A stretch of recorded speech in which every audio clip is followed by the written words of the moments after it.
Ya, selamat malam bagi yang menyaksikan. Kami dari kelompok 3 ingin mempresentasikan hasil diskusi kita tentang korba. Jadi, ada anggota-anggota kelompoknya. Yang pertama, silahkan Mas. Ya, perkenalkan nama saya Dimas dari IT 2018 NRP 37. Berikutnya, silakan.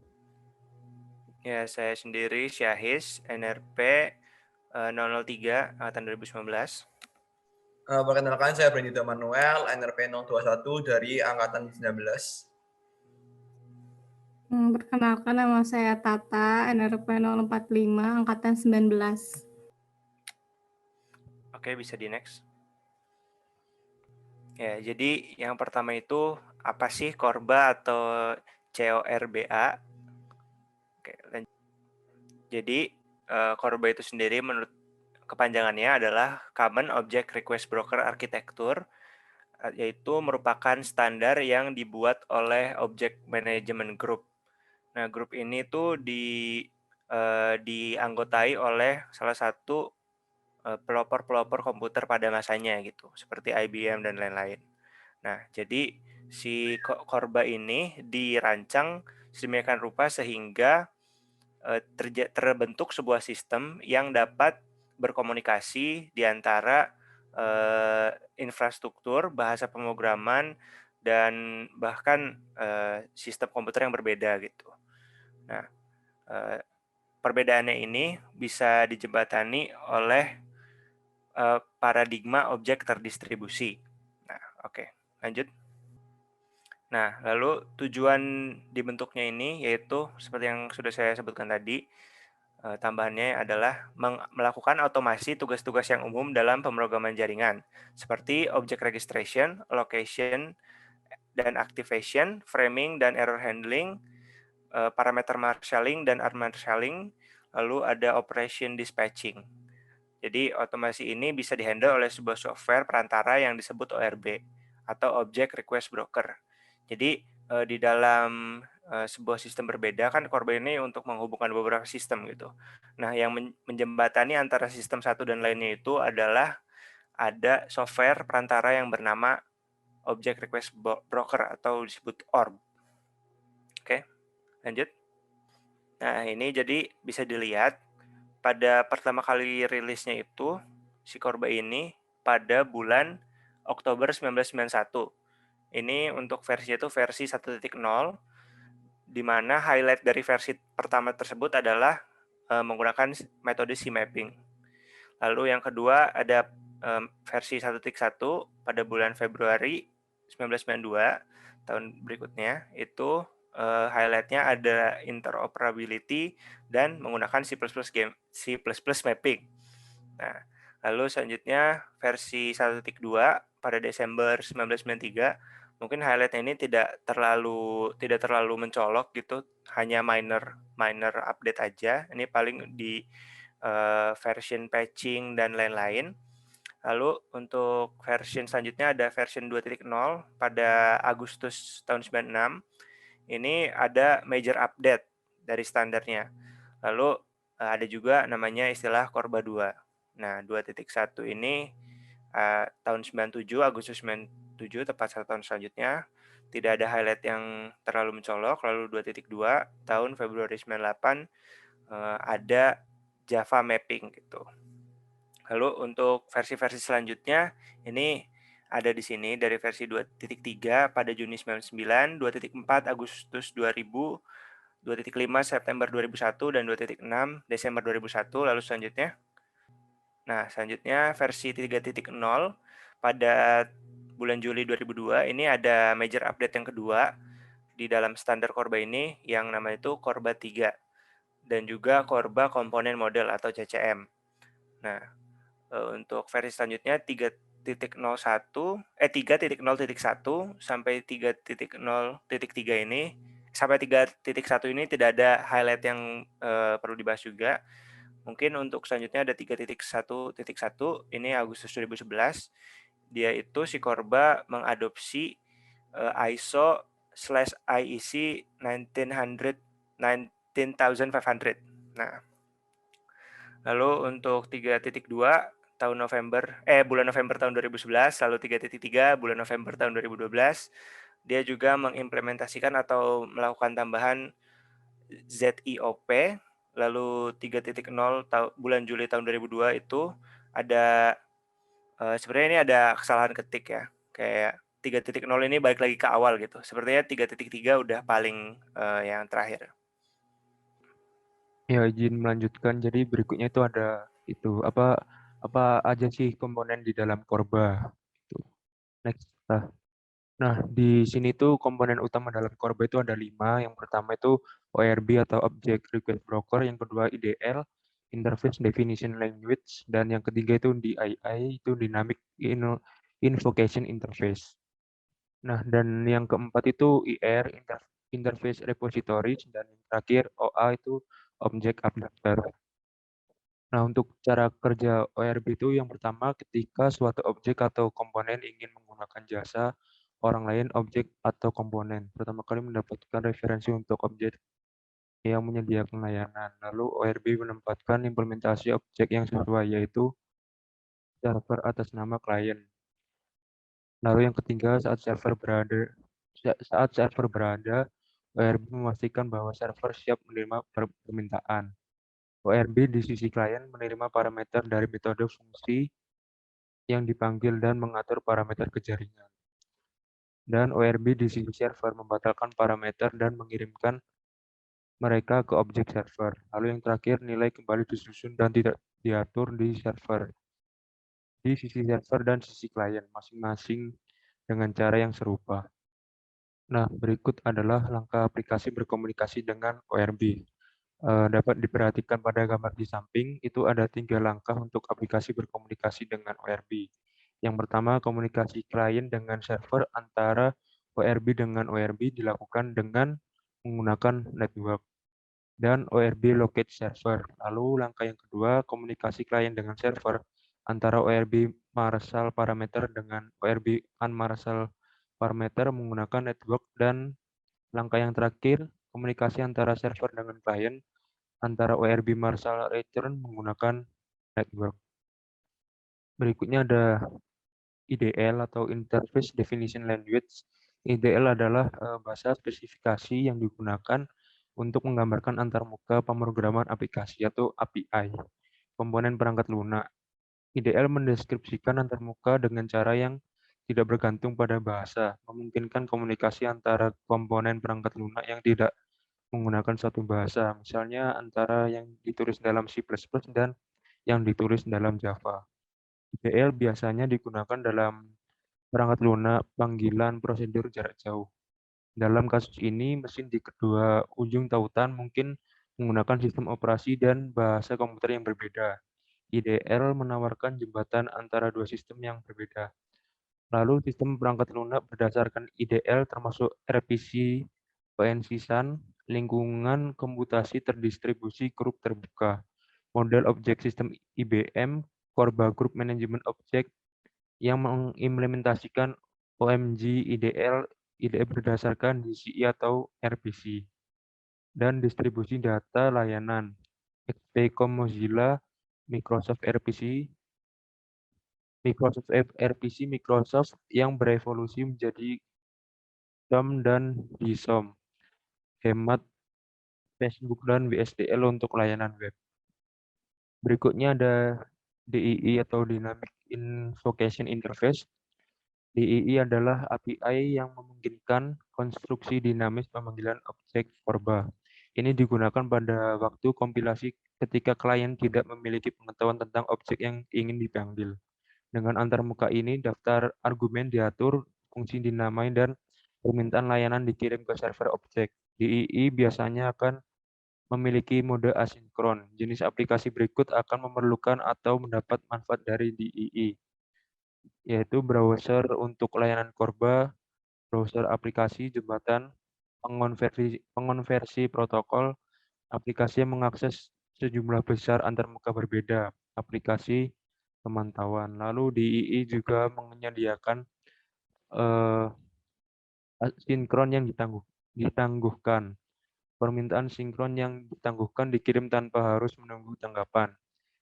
Hal ini mirip dengan operasi satu arah, kecuali nilai kembalian dan parameter keluar dimungkinkan, tetapi harus disurvei.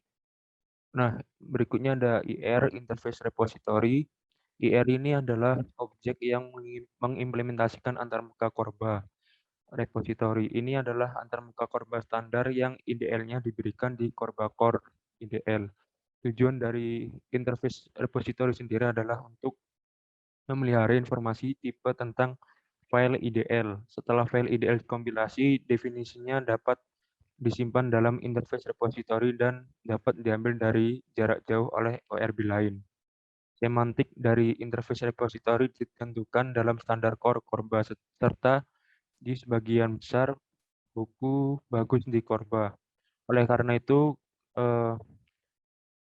kami tidak akan membahas semantik di sini secara mendetail kecuali untuk memberikan beberapa contoh sederhana.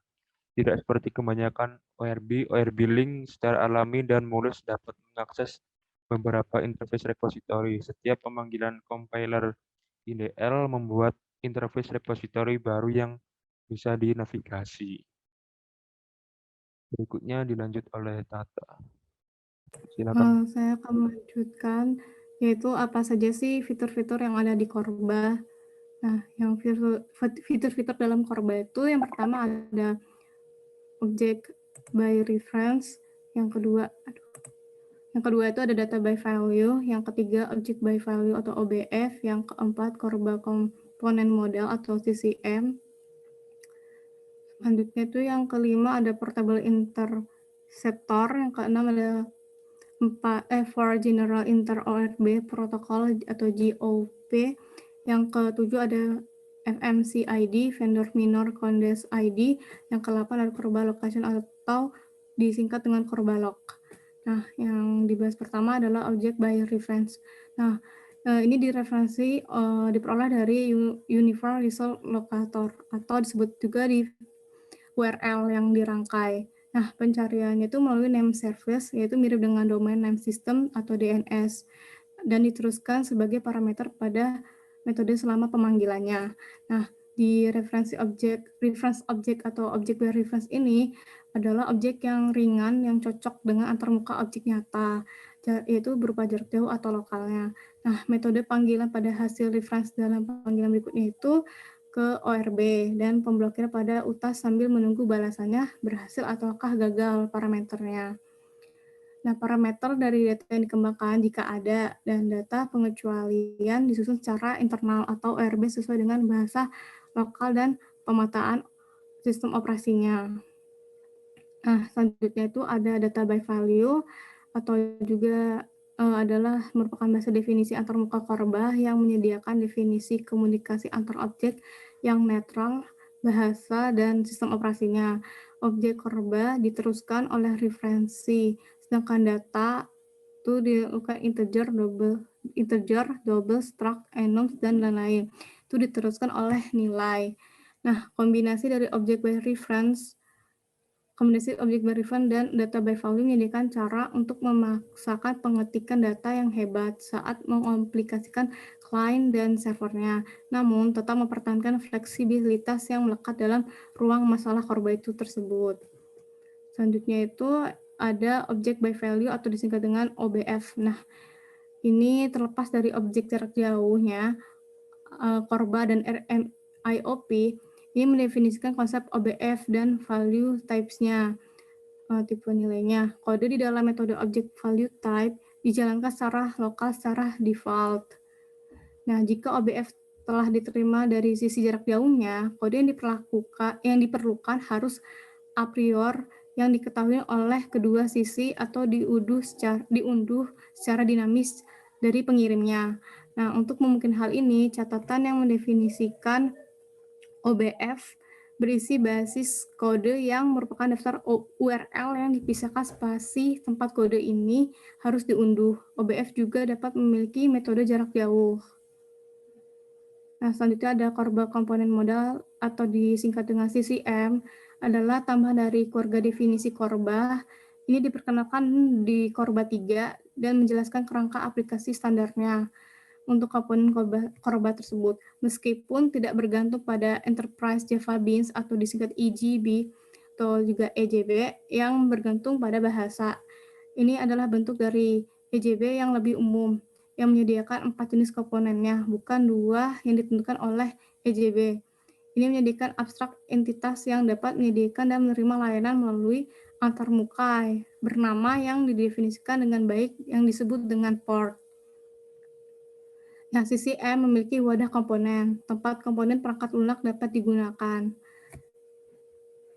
Penampung menawarkan skupu layanan yang dapat digunakan oleh komponennya. Layanan ini termasuk tetapi tidak terbatas pada pemberitahuan autentikasi, ketekunan, dan pemrosesan transaksinya. Ini adalah layanan yang paling banyak digunakan dan dibutuhkan oleh sistem terdistribusi dan dengan memindahkan implementasi layanan ini dari komponen perangkat lunak ke wadah komponennya. Kompleksitas komponen ini berkurang secara drastis. Selanjutnya itu ada portable interceptor. Nah, ini adalah disebut juga kite yang digunakan oleh Korba dan IIOP untuk menengahi fungsi terpenting dari sistem Korba itu. Nah, standar dari Korba ini didefinisikan oleh dari jenis-jenis interceptornya. Itu jenis-jenis interceptornya ada 3, ada interceptor IOR, interceptor client, dan interceptor server. Nah, interceptor IOR ini dia itu memediasi pembuatan referensi baru ke objek jarak jauhnya yang disajikan oleh server saat ini. Sedangkan untuk interceptor client biasanya menengahi panggilan metode jarak jauh di sisi klien atau pemanggilnya. Jika objek server atau jika objek server ada di server yang sama tempat metode dipanggil, mereka juga harus memediasi panggilan lokal. Nah, sedangkan untuk intercept server, dia itu memediasi penanganan panggilan objek jarak jauh di sisi server atau handler. Selanjutnya itu, portable interceptor juga dapat melampirkan informasi spesifik ke pesan yang dikirim dan IOR yang sedang dibuat. Informasi ini nantinya dapat dibaca oleh portable interceptor yang sesuai di sisi jarak jauhnya. Interceptor ini juga bisa Interceptor ini juga bisa melempar pengecualian penerusan, mengarahkan permintaan ke target lainnya. Selanjutnya itu ada General Inter-ORB Protocol atau GOP. Nah, ini adalah protokol abstrak yang digunakan oleh broker permintaan objek atau ORB. Nah, untuk berkomunikasi, standar yang terkait dari protokol ini dipelihara oleh OMG atau Object Management Group, yang dimana arsitektur GOP ini disediakan beberapa protokolnya, termasuk Internet Inter-ORB Protocol, yaitu merupakan implementasi dari GOP yang digunakan melalui internet dan menyediakan parameter antar pesan GOP dan lapisan TCP atau IP. Yang kedua ada melalui SSL Inter-ORB Protocol atau disingkat SSL IOP, atau ini adalah IOP melalui SSL yang menyediakan enkripsi dan autentikasi. Yang berikutnya itu ada Hypertext Inter-ORB Protocol atau disingkat HTOOP yang adalah IOP yang melakukan HTTP yang menyediakan pengabaian proksi transparan. Yang berikutnya itu ada Zip IOP atau ZIOP, yaitu versi GOP yang melalui dzip yang mengurangi penggunaan bandwidth-nya.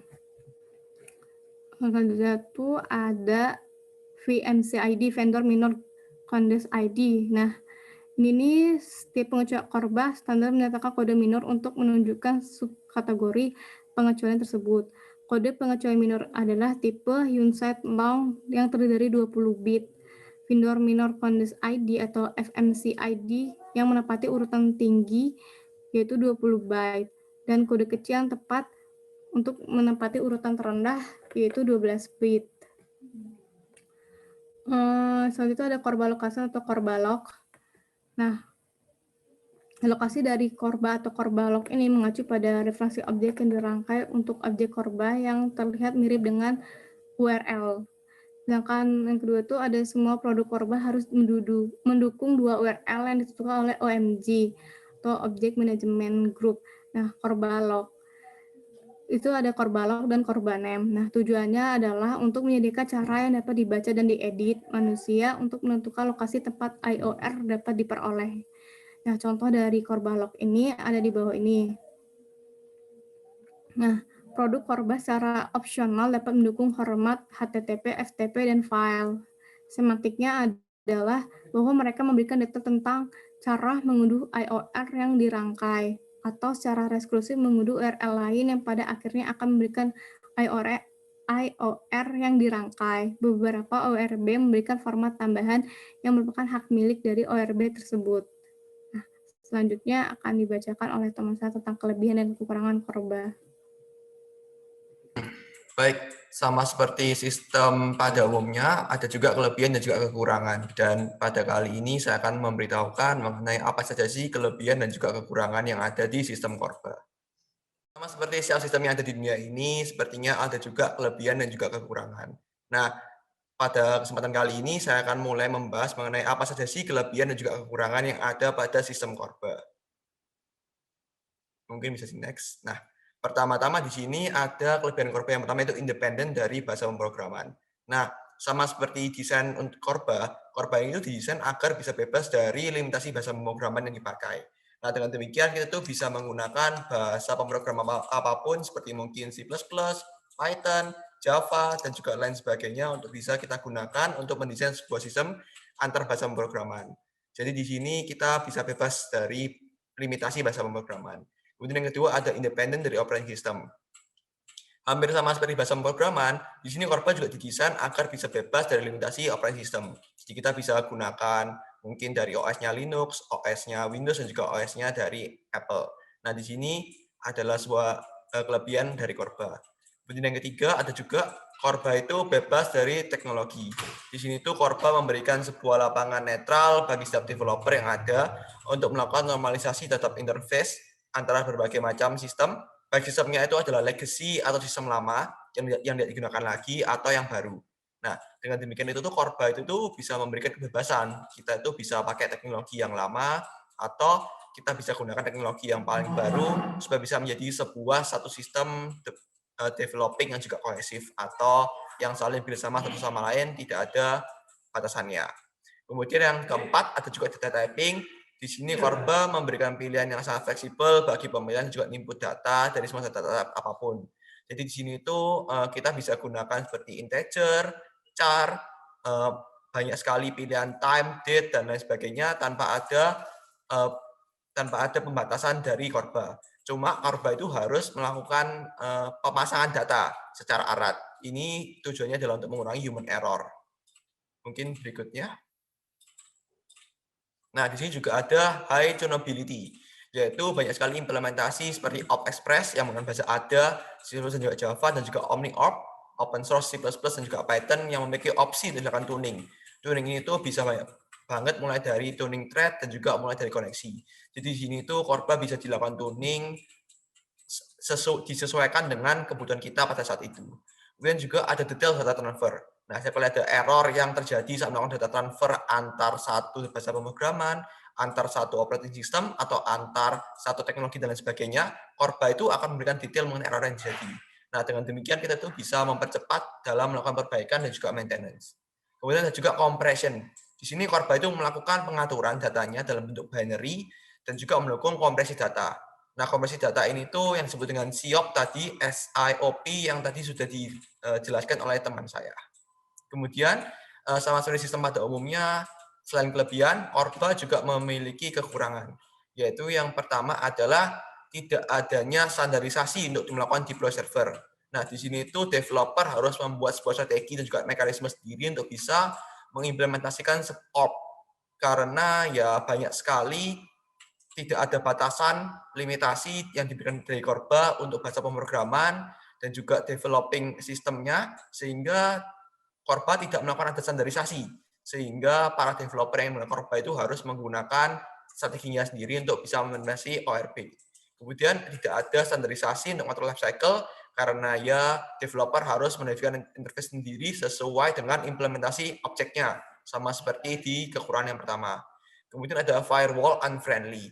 Karena tidak ada standar, sekali lagi untuk mengikat ORB dan kliennya ke port atau range port, maka di sini itu kita bisa dibilang tidak friendly kepada firewall karena setiap vendor itu tuh pasti memiliki opsi sendiri untuk bisa mengatur portnya.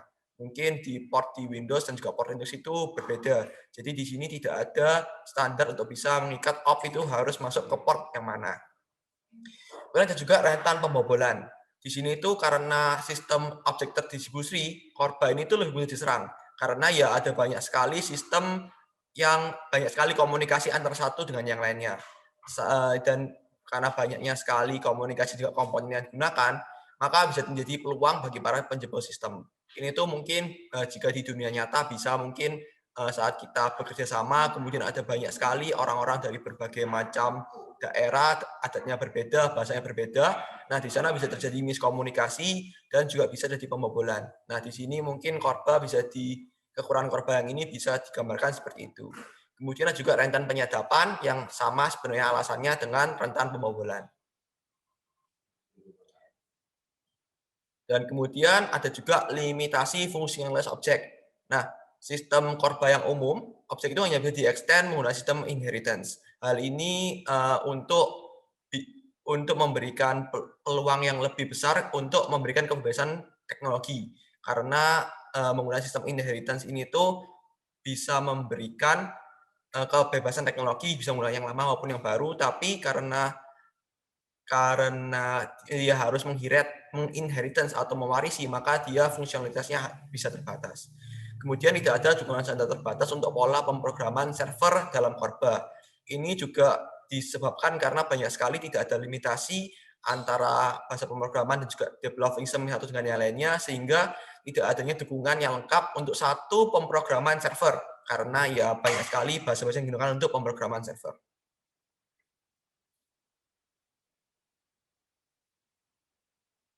Dan dengan demikian, presentasi dari kelompok kami sudah diselesaikan.